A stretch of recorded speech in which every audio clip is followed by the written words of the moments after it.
Hindi ba bababa yung quality if no price change considering nagmahal yung raw materials? Get ready with me. So, ito, ina-apply ko sa aking face. Ang cheek cushion, ang shade ko dito is yung 001, guys. Hey, tamansi. One thing about me as a negosyante, di bali nang bumaba yung profit ko basta hindi bumaba yung quality ng product ko. For example, si Taikyo, 379 pesos itong collagen drink natin with glutathione. 15 sachets siya.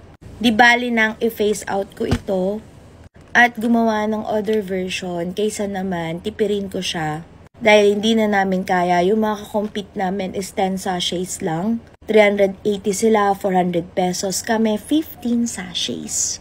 Kaya sa mga lovers ng ating Glow Booster na ito, may last round na po tayo. Etong mga to, may last round na din tayo. Naka-buy one, take one sila ang Corico Bombes at Orange Boost. After that, hindi nyo na sila ma-avail ng buy one, take one, and hindi nyo rin sila ma-avail na. Magre-release na lang ako ng mga improved versions, and in that way, maayos ko yung pricing. Pero yung mga products natin, kagaya ni Melanie Times 10, ni Tokyo, wala na pong price increase, pero hindi na rin kayo makakakuha ng discounts unless ang magbigay ay platform. For 2 years, wala tayong price increase dito. Hindi ko sinasabing mayaman kami, but what we are doing right now is to sustain the business for our staff dahil we have enough. And what do I mean by having enough?